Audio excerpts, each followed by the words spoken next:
Hey everyone, my name is Dr. Galatia Strong. I'm a physical therapist who got 100% on my NPTE, and this led me to co-found SPT with me, which is an NPTE prep course. If you enjoy this lecture and you're studying for the NPTE, check out sptwithme.com for more courses. Now onto what you're actually here for. First of all, let's talk about this title. This title is super hilarious to me, but it's exactly what we're talking about in this lecture. So let's talk about how to document the confusing idea of knee extension versus knee hyperextension, and clarify the whole situation about whether it's positive 5 degrees or negative 5 degrees.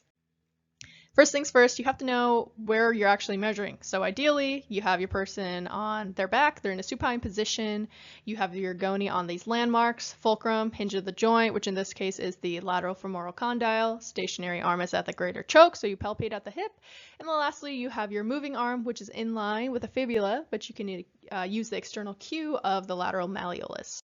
Let's talk about knee flexion. This is the easy one. So you go from a straight leg, or as straight of a leg as they can get to as far as they can bend it. Normal range is from 0 to 135 degrees. For the most part, we're not really confused about this. And this is not the majority of the video anyway, so we're just going to move on to the extension part. All right, so let's just get into it with knee extension versus hyperextension. First things first, same exact landmarks, except now we are not bending the person's leg, we are going the opposite direction, we're extending it. So think about bending the knee backwards. Now, what makes it confusing is the verbiage and how people document this. So as you can see, normal range of motion is dependent on what resource you use. It's anywhere between 0 degrees, 0 to 5 degrees, 0 to 10 degrees into extension.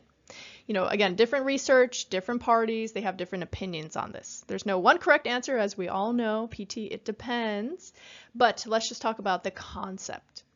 From what I've learned and from what I go off, I normally go with the 0 to 5 degrees into extension being normal. So what this means is that at 5 degrees of extension, this is not considered hyperextension, not hyperextension. It's obviously extension though. That's within what I consider to be normal range.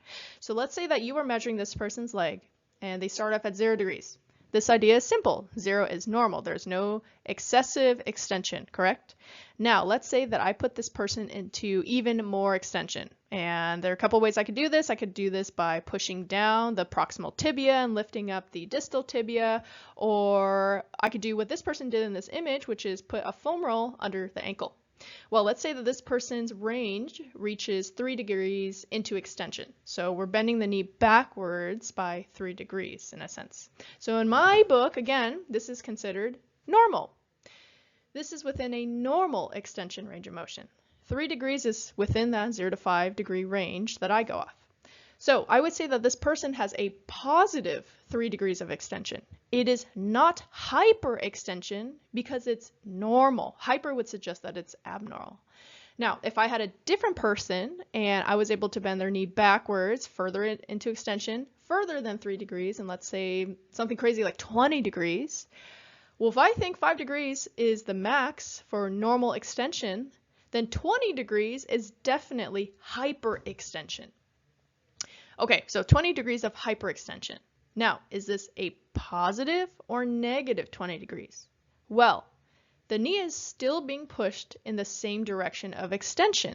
So the numbers keep adding up. The last person was positive 3 degrees, but if I continue pushing it, 4 degrees, then 5 degrees, all the way up to 20 degrees. This would be a positive 20 degrees of extension. Do I need to say hyperextension?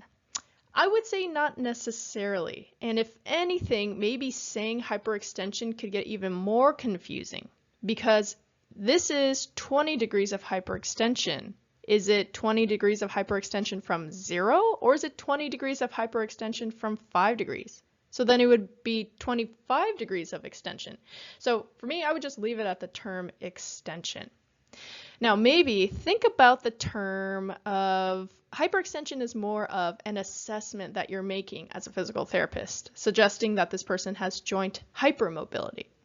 Now, the reason that I keep saying the word positive is because sometimes surgeons or even other PTs, they will actually say that even though the knee demonstrates to be in extension, they'll say it's negative 5 degrees or negative 10 degrees.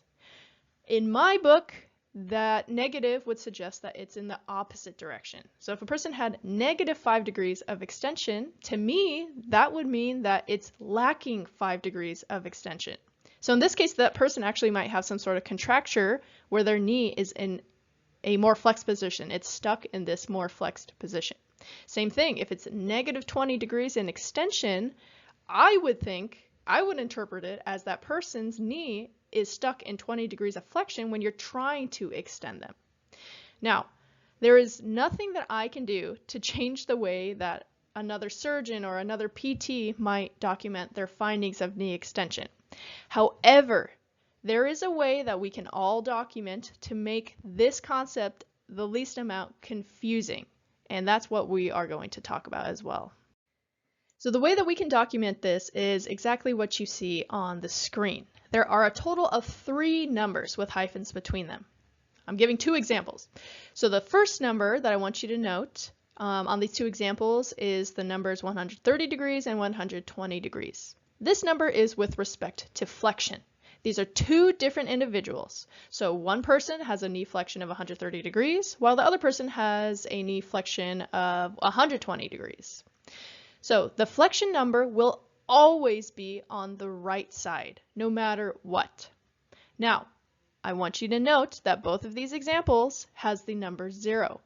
This 0 is the neutral position of your knee, meaning you have 0 degrees of extension. This number 0 will always be present. There will always be the number 0 in this way of documenting.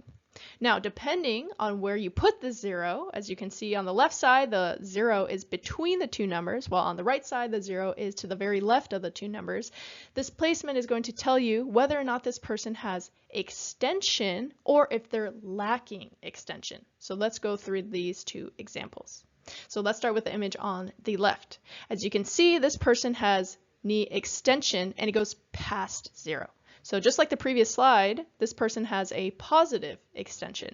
This person's knee does bend backwards. So let's just give an example and say that this person's knee extension is positive 10. Now pay attention to the way that it's written, that it's documented. 10-0-130. The 0 is between extension and flexion.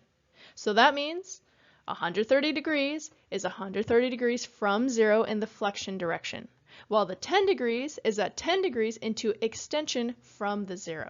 So this suggests that this person has extension. So if you think about it, when the 0 is in the middle, the number to the left suggests how many degrees the person is positive into extension, meaning that they do have extension, while the number to the right is the degree of flexion, as we already know. Let's go through the second example, the one on the right. Again, 0 is always going to be there, but its location is going to change. The 120 will always stay on the right side. So the 0 is either going to be in the middle or on that left side. On this example, the 0 is on that left side. So as you could tell in this image, let's say that this person has a contracture. So when you try to extend their knee to get their passive range of motion into extension, this is as far as they can get. So let's say that this person's extension is lacking, and it's lacking 20 degrees. They are actually stuck in 20 degrees of flexion. Now, like I said earlier, lack of extension can be written as -20 degrees. However, the problem is that other people might not interpret it that way. Now, how we can make sure that everyone's on the same page is by writing the 0 on the left. So if you consider the previous example, if we write a number to the left of the 0, that means there's actually extension. However, in the case where there is no extension and we are lacking extension, the 0 being on the left side shows that there is nothing into extension. 0 to 20. This 20 degrees is how much extension the person has. Lack of extension. So we're going in the same direction, going towards the 120 degrees. So in reality, we have 20 degrees of flexion when we're trying to extend. So another way to interpret this, again, is that we are in -20 degrees of extension. So to summarize, once again, flexion is always going to be on the right side. Your 0 may or may not be in the middle. If it is in the middle, that suggests that the person truly has knee extension beyond 0. The knee is bending backwards. If the 0 is on the left side, that means we are lacking knee extension. If we're trying to get a range of motion of this person, they will still have knee flexion at end range when we are trying to get knee extension. I hope this clarifies this subject. Please in the comments let me know if there's anything else that I can clarify. I hope this helped. If you're studying for the NPTE, check out our courses at sptwithme.com. For more information, check out these references.